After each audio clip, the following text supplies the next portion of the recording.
Who gave you guys, government officials, the right to spend money you don't have? And yet you guys have the right to tell us Americans when we overspend and spend on our credit cards. And the right to tell us we don't have a bankruptcy. Where is the credit official for the government? Am I right? America, wake up! And I'm glad some of us are finally waking up, but you know what? It might be too late already. You know, and I'm proud to say I'm a conservative, a Republican. I'm proud of it. You know, I'm not saying the Democrats have all bad views, but quite a few of them right now, not even close to where I want to be. I didn't vote. I didn't elect for this to become a dictatorship. But anyway, you got, you know, the checking system for banks was designed this way for a reason. You overdraft your checking account, you get an overdraft fee, and the bank send your credit rating goes down the toilet. Well, where's the credit rating for the country? Who's going to hold the country accountable for their spending habits?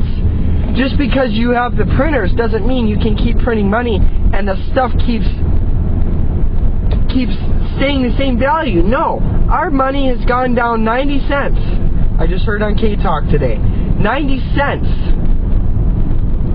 That's a lot of money. Man, it used to be Canada's dollars worth less than ours. It's getting to be darn close where their dollars getting to be worth more than ours. Come on. Where's that God bless America, I'm proud to be an American attitude? You know? I mean, let's just get real. People, we as Americans need to wake up and stand up against this. Now, I don't mean show of force. What I mean is everybody who disagrees with this needs to get to the polls, needs to get to be a responsible voter. And I would say that's a pretty important thing right now. Is, you know what? And I don't want to hear any complaints. You know, if you complain and you don't get to do your homework and vote for somebody, if you don't vote, you lose your rights to complain. Sorry, but that's the way the ball rolls. I mean, God gave us free will for a reason. We need to be standing up for what we believe is right. And none of this, I'll pat your back if you pat mine. No. And that's the other thing too, is we need to find people that are gonna, Democrat or Republican, I don't care who they are. We need to find them that are gonna hold up that Constitution no matter what. It's pretty serious stuff. Holding up that Constitution. It's what our backbone of our country is. Now, final point on the cash for clunkers. You people think the government can't take away vehicles? Yeah, you bet they can. It's actually in the Constitution. They can seize property, just like if they were to put a national highway by your house and a new interstate highway. Guess what? Your house is in the path. They say, here's your check. Get out. And if you don't get out, they will remove you forcefully, if necessary. Yeah, you bet. So, I mean, this is nothing to fool around with. This is all the more reason to start calling your congressman and say, okay, you know what? No. You think this is going to stimulate the economy? It's only going to drive it down further in the hole. They need to look at the whole picture instead of the short term. Long term plays a big part in it. A big, big part.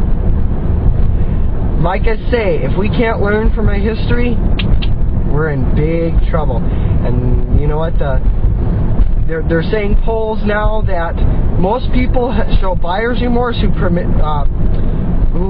participated in cash for clunkers, or they bought cars they couldn't afford, and this is the same thing with Fannie Mae and all of that. They got all these people to buy houses that they couldn't afford.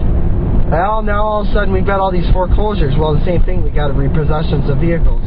So did it really do anything? Well, it may have helped in the short term, but it drove national debt down, or up. It drove more people who are losing their houses and stuff up. So it really didn't solve anything. You wrecked perfectly good vehicles that were being maintained and taken care of in a lot of cases that really shouldn't have been destroyed.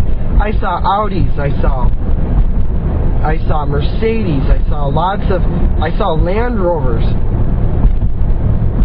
Hell, a lot of these cars go for $200 or better if only you're willing to maintain them. Beat the living crap out of it? Well, there you go. And that's part of the reason why Toyota has so many problems right now. So many people participate in Cash for Clunkers. What'd they buy? A Prius or a Camry.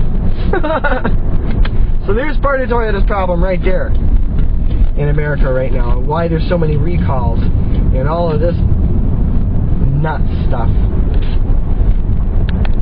So there's my take, you guys, one way or another.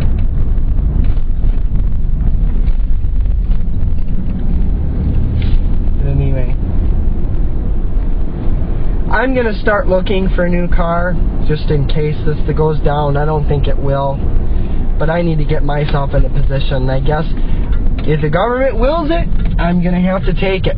But I'm going to trade this car in before it all goes down. I'm going to be watching the government. Because if this gets in even remotely as a possibility, this car's going bye-bye as much as I love it. I'll get something newer.